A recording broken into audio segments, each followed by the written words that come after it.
Fala pessoal, bom dia. Professor André Nascimento aqui. E hoje a gente está aqui para resolver algumas questões sobre o binômio de Newton. Se você não é inscrito aqui no canal, já se inscreve, curta, comente e compartilhe para me incentivar a produzir mais conteúdo aqui para vocês.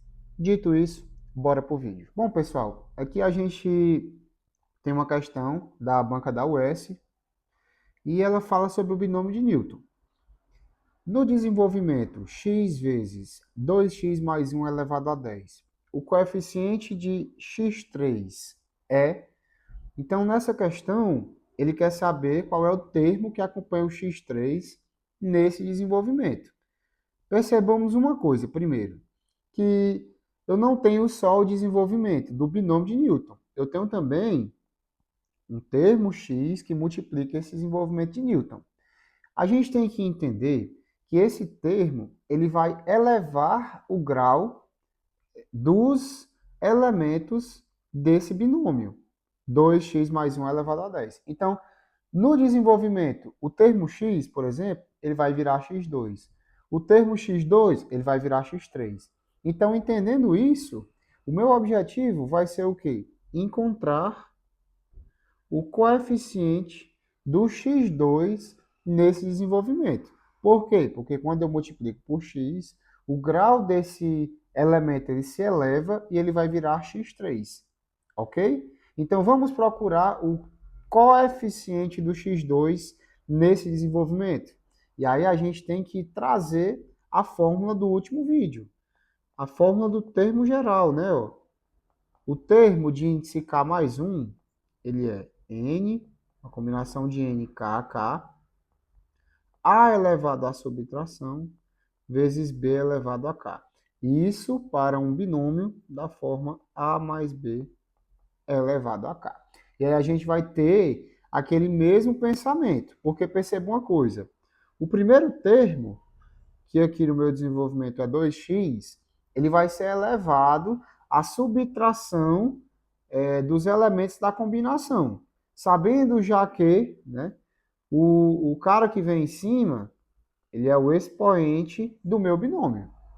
Então, se eu sei que o coeficiente do primeiro elemento aqui, 2x, ele vai ser elevado à subtração, e eu tenho que ter essa subtração igual a 2, qual vai ser o número que eu coloco aqui embaixo, de modo que essa subtração seja igual a 2?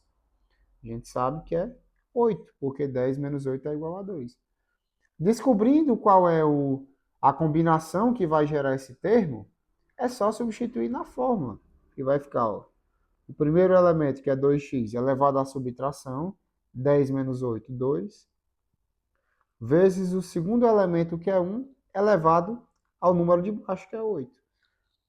Agora é só simplificar. Combinação de 10, 8 a 8, 10 fatorial, sobre 8 fatorial vezes 2 fatorial, vezes 2x ao quadrado, 4x ao quadrado. E 1 elevado a 8 é igual a 1, que multiplicando não vai alterar em nada. Então agora é só simplificar essa combinação.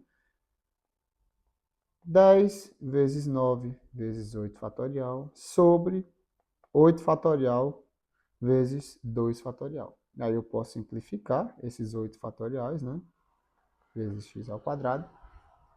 10 vezes 9, 90. Dividido por 2, 45. Então, aqui vai ficar 45 vezes 4x ao quadrado. 45 vezes 4, 180x ao quadrado. Então, nesse desenvolvimento, eu vou ter 180x ao quadrado, que quando multiplica pelo x, né, vira 180x ao cubo. Então, o elemento que acompanha o x ao cubo nesse desenvolvimento é o 180. Gabarito, letra D. E para finalizar, vamos comentar aqui também sobre essa questão também da UES, da banca UES. No desenvolvimento, 1 sobre x mais raiz cúbica de x elevado a 16, a soma do coeficiente do x à quarta com o termo independente é... Ó, a gente percebe que a UES ela é bem braba mesmo. ela não se limita a colocar questões simples de binômio de Newton. Então, é importante a gente entender como é que funciona a fórmula do termo geral e como utilizar em outros casos também, casos mais complexos, né? Então, vamos aqui procurar inicialmente o coeficiente do x à quarta. E aí a gente tem que entender bem como é que funciona a fórmula do termo geral, né? Que eu vou repetir aqui, ó. Então, eu vou utilizar isso para descobrir qual é o k que vai me dar o elemento a se chegar no x à quarta. Como assim? Ó, o binômio que eu tenho é de que forma? X elevado a menos 1, já transformando, né? Mais x elevado a 1/3 elevado a 16. Quando eu aplico na fórmula do termo geral, esses elementos, ó, eles vão virar uma multiplicação. Esse primeiro elemento, x a menos 1, ele vai ser elevado a 16 menos k. E esse segundo elemento, que é x elevado a 1/3, ele vai ser elevado a k. Eu quero que esse produto dê igual ao quê? X elevado a 4. Aqui é uma equação exponencial, né, pessoal? Ó, por quê? Desse primeiro membro aqui, x a menos 1 elevado a 10 menos k. Potência de potência multiplica, né? Menos 1 vezes 16 menos k vai dar k menos 16. 1/3 vezes k dá x elevado a k sobre 3. Tudo isso elevado a 4.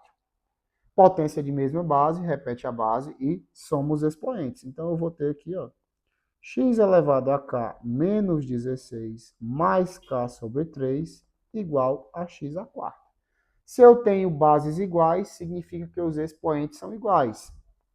Então, k menos 16 mais k sobre 3 tem que ser igual a 4. E aqui eu faço MMC, né? 3, né?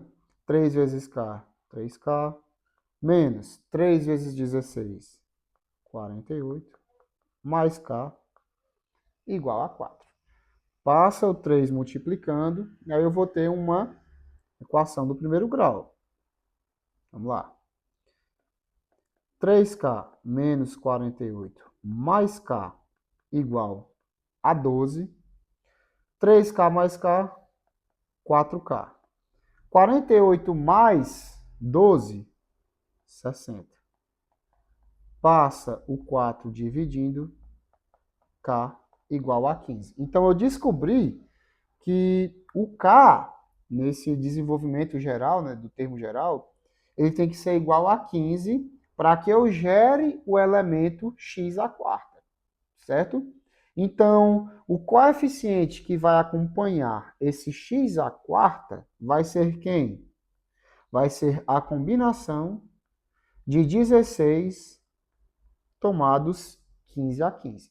Guarda esse cara aqui, que a gente vai desenvolver ele no final e fazer a soma. Agora, para mim encontrar o termo independente, pessoal, a lógica é a mesma. Só que agora eu não quero igualar isso a x à quarta. Agora eu preciso igualar isso a x elevado a zero, porque aí vai gerar o termo independente. Então, eu vou aproveitar aqui a equação que a gente gerou, né? A gente sabe que eu preciso ter esses elementos aqui, né? Eles vão acabar ficando dessa forma. Só que a única diferença é que eu vou igualar eles a x elevado a zero, tá bom? Então, para economizar um pouquinho de tempo também, a gente vai aproveitar a equação que a gente já construiu. Então, ao invés de ser x elevado à quarta, a gente vai igualar isso a x elevado a zero. E aí eu vou obter a mesma coisa. Ó. Se eu tenho bases iguais, significa que os expoentes são iguais. Então, k menos 16 mais k sobre 3 tem que ser igual a zero. Qual é o k para obter isso? MMC, ó. 3 vezes k, 3k, menos 48 mais k igual a zero. 3 vezes 0, 0. Então, eu vou ficar apenas com 3k menos 48 mais K igual a 0. 4K igual a 48. Passa o 4 dividindo. E eu vou obter aqui K igual a 12. Né? 48 sobre 4 igual a 12. Então, o coeficiente que vai ser o termo geral, que vai acompanhar o x elevado a zero, vai ser quem? Ó? A combinação de 16, 12 a 12. Porque eu descobri quais são, ó, os k's que vão gerar o termo x à quarta e qual é o k que vai gerar o termo x elevado a zero. Eu só preciso dos coeficientes. Os coeficientes serão esses dois caras que a gente vai calcular agora. Combinação de 16 tomados 15 a 15. Isso aqui é quem, pessoal? Ó, 16 fatorial sobre 15 fatorial vezes 1 fatorial. 16 fatorial é a mesma coisa de 16 vezes 15 fatorial. Simplifica o 15 fatorial e isso é igual a 16. Agora vamos calcular a combinação de 16 tomados 12 a 12. Quem é essa combinação? 16 fatorial sobre 16 menos 12 fatorial, que é 4 fatorial, vezes 12 fatorial. E aí vamos simplificar de novo. Ó. 16 fatorial é a mesma coisa de 16 vezes 15 vezes 14 vezes 13 vezes 12 fatorial. Isso tudo dividido por 12 fatorial vezes 4 vezes 3 vezes 2 vezes 1. Esse 12 fatorial eu simplifico com esse 12 fatorial. Esse 15 eu posso simplificar com esse 3. 15 dividido por 3 é 5. Esse 4 eu posso simplificar com 16. 16 dividido por 4 é igual a 4. E esse 14 eu posso simplificar com esse 2, transformando em 7. Então, essa combinação vai ser 4 vezes 5 vezes 7 vezes 13. 4 vezes 5, 20. Vezes 7, 140. Então, essa multiplicação será 140 vezes 13. A gente vai fazer ela rapidamente aqui, ó, somando 0, 2, 8, 1. Então, esse coeficiente será 1820. O coeficiente do x à quarta, a gente viu que é 16, e o termo independente, 1820. Como ele quer a soma desses termos, a resposta vai ser 1820 mais 16, que dá igual a 1836. Gabarito letra A.